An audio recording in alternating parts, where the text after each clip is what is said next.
بابا جان در وقت اقتدا کردن با امام نام امام هم گیریم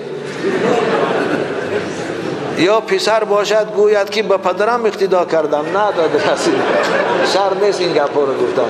همین رو آردم به قبله به جهت کعبه اقتدا کردم به همین امام گو خواه پدر تای خواه تقایی تای خواه همسایی تای شدم میگرد و این شر نه نام امام گرفتم چم. بچی خوب بدای طالب علم بدای نه طالب علم ها تام الله میشن که خونیجگر میشن تشویش میشن.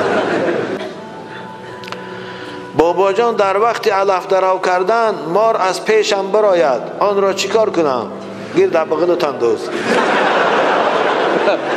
چی خوب او وای مار از کجا که براد کوشش میشن ویا. پیغمبر خدا گفتن اقتل الاسودین ولو کنتم فی الصلاه، مار رو کجدم گفتن درون نماز دم که باشه کشه. وقتی که در درون نماز پیغمبر کشتن ما رو اجازت داد در اون علف دره به طریق علوم میکشیده. بعد تماشا کرده میسیش او یه سنگی دست رو زن وقتی که کشتی خاطر جمع میشه به حضور درو کردن بگیری. اما نه کشتیش اگر تشویشی که با نگزم گفتم نه بچه های خوش رو از دشمن حذر گفتیم و مار دشمن از ما رو کجدمه. رسول اکرم حتی در این نماز گفتن کشه. من نماز خواندیش تا که یک مار یا کجدمه پیدا شد در حالا یکم سنگه یکان جای در تا رسید 2 تا زنباره با نماز خواندن گیر کلید نکن نماز. خب این بچی خوب بوده یکم چند این 16 سوال نوشته این همین وقتی ما رو تا شب هم میگیر غیرین. بابا جان در وقتی تکبیر گفتن از لبم یا از دندانم خون آمد نماز خوانم یا رفته طهارت کنم؟ البته رو طهارت کنم چون خون که بنوه طهارت میشه کنه با او دیگه نماز رو طهارت کن اما تکبیر گفتگید میشه بیا نماز تخون. بابا جان بالای گوسفند سوار شویم مثل خر و اسب درست ای؟ چی خوب بوده این نه؟ بچی ناز نه درست نیست میشم. هر چیز برای سواری هست. خداوند برای سواری اسب و اشتر و خوب خر برآورده است من قوتاس برآورده است اما این بوز و گوسفند برای سواری نیست. گاو و برزگاو برای سواری نیست. حالا یک زمانهای قدیم یک آدم برزگاو سوار شده بوده است میگه خداوند برزگاو به زبان حال این حدیث صحیح است به زبان درآور روش گردم به سوی صحابی گفت که انی لم اخلق من خدا برای سواری نآفریدم من برای جفت کردن هستم نه برای سوار شدن. از همین سبب اینها رو سوار شدنشان خوب نیست میشن. هر مخلوق خداوند برای یک چیزی آفریده است یک خدمتی میکنه. دو ریشه درخت به زیر حاجت خانه رفته باشد میوهش حلال است یا نه؟ آره حلال است. ریشه درخت به حاجت خانه رفته است یا که از حاجت خانه پیشاب نجاستش آبش میبرد میره درونی پاپالیز ده پمیدار بادرینگ ده همون حاصلش درست است یا نه؟ درست است. او هیچ کراهت نداره. بابا نیتی غسل را نخوانده به همراهی زن آبازی کنی درست است یا نه؟ آره درست است. چون همین جایی که قطعی زنت آبازی کنی حمام در آمدی هوا خودش نیت حسابه. نیتی غسلی که من در کتاب ها است و فرض عین چاگوی خواندن شر نیست میچم. نوایت ان اغتسل غسلا من الجنابه رفعا والحدث است. این اولش که این هیچ که نمیدانه هم الله هم درست خواندهش نمیتونه. آخه همین دوری حمام با نیتی آبازی میخیزی سحری که همیشه من جنوب شدم همسرم که علاقه جنسی کنم خیزم آبازی کنم از جنابت با همین خودش نیته میشم. کمپیر قصید درا پشتکات وای مال تو پشتای وای ما در سر تا آبریز آمدن گیر. ها بچی خوش رو در حالتی تنها بودن جنابت شد نیتی غسل را خوانیم یا نخوانیم؟ کاری تو میخوانیم بخیلی خواندن. مردمی که تجارت میکنند در بازار سودا میکنند سودای اول را پولی سودای اول را در بالای همون متاها میتابند 3 بار. این در شریعت هست یا نیست؟ آخه نمیارم پلا در ما بتاوا او پلا در کجا میده در لخ کوکچی میشه که او پلا ای میاد اونا بازیست. آخه او پلا اول شه برده یک صدقه بدی دعا بگید مثلا کار خدا رواج بده تو پلا بگید هم لخ خوب شه که چی فایده داره آخه دیوانه ای؟ این معنا نداره این کار.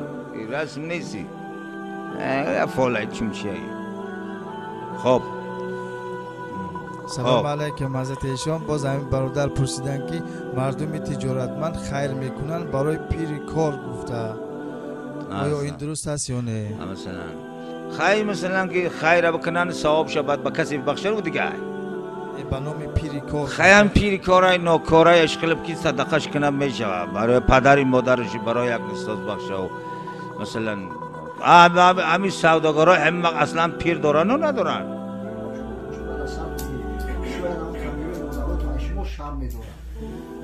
سنت است که وقتی مرد مرد بعد گذشتن عیده زنک شو کنه. سنت است وقتی که زن مرد اخی مرده که چهار تا هم داره نگه نکنه که سالی او کپیری اوچتو نمیتن در ازم بته همین موضوع در جدی گرفت زدم.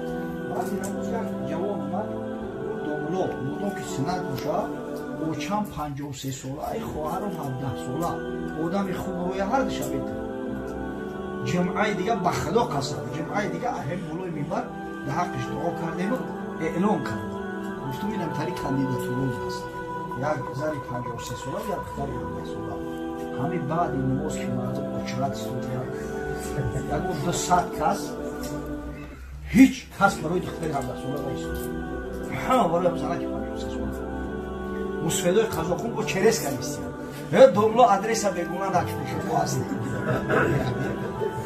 ایزوبی چی ایزوبی الان خدا بخشم در پیش بر کپیرم بخشم با وقتی سین سالش باید یا رسید وقتی دیگه زوری اومد دختری مخیره نرسد و ایوشون نرسد همین اکثر در طلب این همین زنهای ای 35 40 بالاتر اما این زنها دیگه نادر میشون کم شو میکنن یفتن شو کینه من باز میگم که همین مرده که غیرت داره و عدل کرده میتونه خشم باشه بگیره مردک شود رزق روزی انشالله توسط الله فراموش اگر زن بگیری اگر زن گرفتی نام و ناموس و زیوترک میشود دیگه تنبلی ابو رؤوس میگیرم میورش همون ابو رؤوس میگیره همون مهمانم میور این مهمان یک آدم یک تری بوی پولدار بوده است مرده بوده ابو رؤوس خونش میورم مهمان خیلی نمیشناسه این مهمان کیه این مقصد چیه وقتی ابو مهمان میگوید خانه ابو رؤوس را دسترخوان پرداختگی میگه اون مهمان داشتی میگه نه اون مهمان نداشتی دسترخوان پرداختگی اینجا جای من که دسترخوان ما گرینگ شده همین مهمانه میومدی میخوام میرم بعد میگه اکا بخشیش خودت چی کاره ای ابو رؤوس را میپسه میگه برادر از این مسئله را مونیم اگه پیلا چای میگیر اگه سر بگیر خیلی که خیلی آدم پولدار و مالدار همین دسترخوان که ببینن خیلی چیه میگم ما باید قدی شناسشم کی باشد انشاءالله جای خوب گفتم بعد با میپرسم میگه خیلی مهمانی برادر عزیز خاطری سخنت ما یکان جو کار نمیکنم ما یک آدمی بیکار یکی همین یک مسئله قدی دویم سر کار بود همین کجایی در که یک پولدار میمبره زنشا میگیرم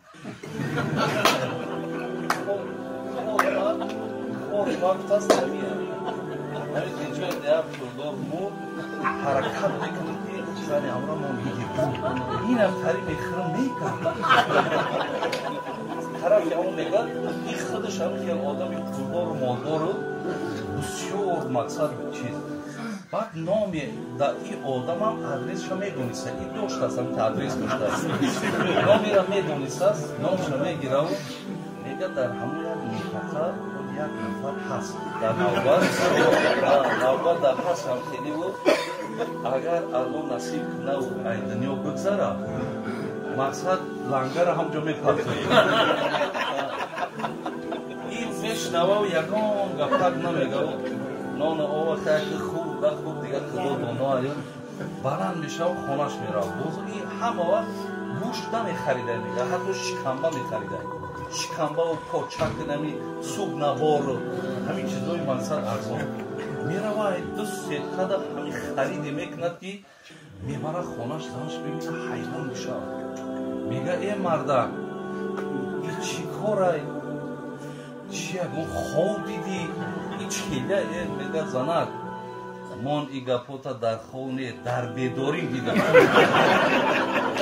در بیداری دیدم اینجا مقصد اینجا باز مقصد چیزی هست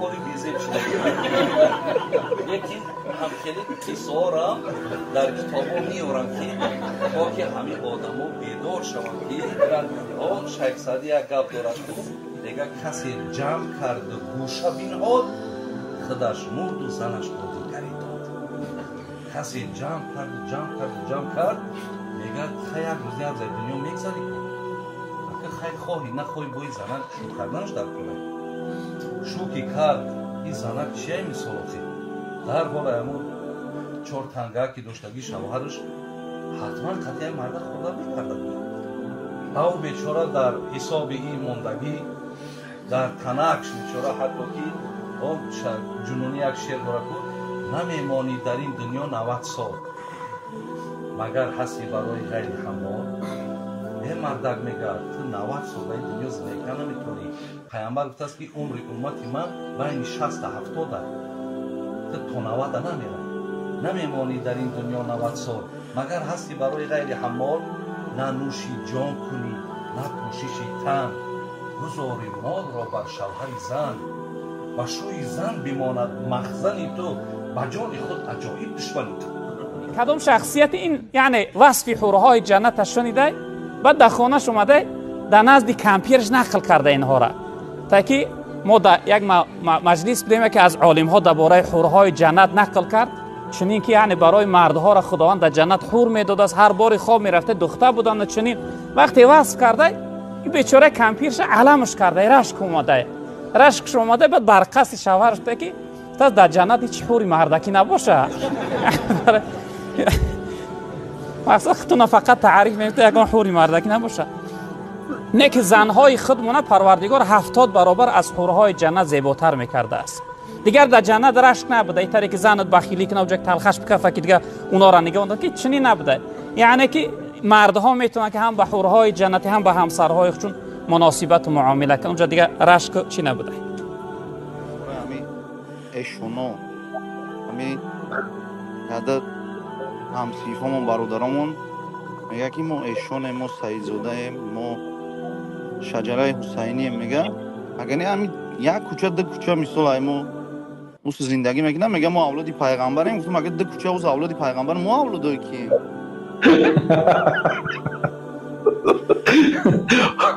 ما یا پیچه داره میگه ایران مقصد اگر نه همین رنگی ما همین آدمای دنیا نماز میخونن نمیخونن آدم عادیه میگه که ما اولادی پیغمبریم پیغمبر اومد ما نخیده همسایه ما شده ما نه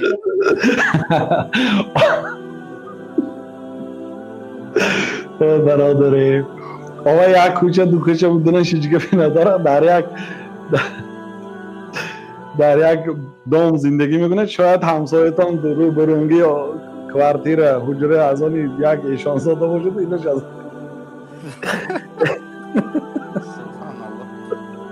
هیچ گفی ندارد حضرت همین اگام حقیقت داره همین هسته همیشه شجره حسینی همین چیه همین حسینی یعنی که نسبتا به حسین نبیری پیامبر صلی الله علیه وسلم به هر حال غالبا سیدزاده ها یعنی آنهایی که از نسل پیامبر صلی الله علیه وسلم هستند اینا حفظ میکنن شجره خود حمایه میکنن یعنی چی خیر مثلا روز شما فرزند کلانی خانه یا عموما فرزند خانواده پدرتان شما را وصیت میکند که بچه‌ام ما سیدزاده هستیم من این در شجره ما یعنی نسب ما این پدری من فلانی بابای من فلانی اینش بابا کلانم همین خیل میرد تا حضرت حسین پسری فاطمه دختری پیامبر صلی الله علیه وسلم یعنی اگر چنده که پسری علی باشد ما ذات علی هم پسر عمکی پیامبر صلی الله علیه وسلم فرزندای علی هم آل بیت حساب میشن آل عباس عمکشان عباس اونها هم آل بیت حساب میشن اونایی که خویشاوندی به پیامبر صلی الله علیه وسلم دارن یعنی سیدزاده میگن در جاهای ما یعنی در ترمین شرعیش آل بیت گفته میشن آل بیت رسول الله یعنی اهل و عائله پیامبر صلی الله علیه و سلم. اینو هیچ گپ ندارد که شما هم باشه لیکن شما شجرش ندارید مثال.